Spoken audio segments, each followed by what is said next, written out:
மஹ்ஷர் மைதானத்தில் விசாரணை யாருக்கு லேசாக்கப்படும் அப்படின்னு ஒரு பட்டியல் இருக்குதுங்க.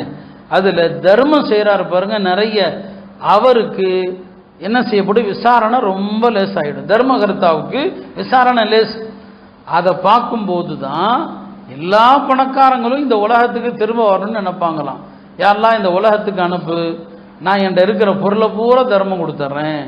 குரானில் இது மட்டும்தாங்க வருது, யாருமே இப்படி சொன்னதா வரல. யாரெல்லாம் உலகத்துக்கு அனுப்பு, நான் தொழுதுட்டு வந்துடுறேன், உலகத்துக்கு அனுப்பு நான் நோன்பு வைக்கிறேன்னு சொல்லலை, உலகத்துக்கு அனுப்பு நான் தர்மம் பண்ணேன்னு தான் சொல்லுவான். தர்மம் தான் இறந்தவர் ஆசைப்படுகிற ஒரே அமல் என்று குரான் சொல்லுது. என்ன காரணம், மறுமையில் அல்லாஹ் தர்மம் செய்கிற மனிதர்களுக்கு விசாரணையை ரொம்ப லேசாக்கிடுவான். அதை பார்க்குற எல்லா மனிதரும் ஆஹா தர்மம் செய்யாமல் விட்டுட்டேனே. எனவே தர்மங்கள் இந்த ரமதான்ல அதிகமாக செய்யணும். 8வது, இந்த தர்மம் உங்களுடைய செல்வத்தை சுத்தப்படுத்தும். எவ்வளவு தூய்மையான வியாபாரம் செஞ்சாலும் மனுஷன் கொஞ்சம் தப்பு செய்கிறானா இல்லையா? ரசூல் ஸல்லல்லாஹு அலைஹி வஸல்லம் மதீனாவுடைய கடைகளுக்கு வருவாங்க. கடைகளுக்கு வந்து வியாபாரிகளை கூப்பிடுவாங்க, யா மாஷரத் துஜ்ஜார், வியாபாரிகளேன்னு சொல்லுவாங்க.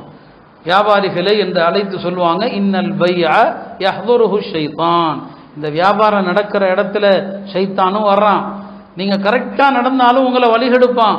ஃபஷூபு பிஸ்ஸதகா, நீங்க செய்யக்கூடிய தவறுகளை நீங்க தர்மத்தை கொண்டு சுத்தப்படுத்தி கொள்ளுங்கள். அப்போ எந்த வியாபாரம் நடந்தாலும் கொஞ்சம் டெய்லி தர்மம் செஞ்சிடணுங்க.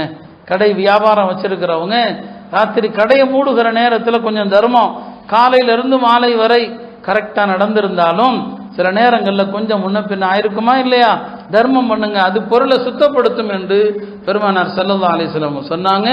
அருமையானவர்களே, அடுத்து என்ன, நீங்க தர்மம் செய்வதனால உங்களுடைய செல்வம் பரக்கத்தாகுது. செல்வம் என்னங்க, பரக்கத்தாகுது. தர்மம் செய்கிற மனிதர்களுக்கு 2 வானவர்கள் துவா செய்கிறாங்க, யாரெல்லாம் இவருக்கு அதிகம் கொடு.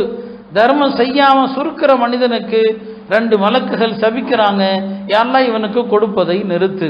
எனவே ரமதானுடைய மாதம் நிறைய அமல்கள், அதுல குறிப்பாக தர்மம். அதனால தான் நான் சொன்ன, சில பெரியவங்க சொன்னாங்க, ரமதான்ல தர்மம் செய்வதற்கென்று ஒரு பணத்தை கொஞ்சம் தனியா எடுத்து வைங்க. பள்ளிக்கு வரும்போது வர்ற வழியில மிஸ்கின்கள் கேட்குறாங்களா கொடுங்க, பள்ளியில கேட்குறாங்களா கொடுங்க. அவங்க யாரு எப்படிப்பட்டவங்க, சொந்த பந்தங்களுக்கு தனியா உதவி செய்யுங்க.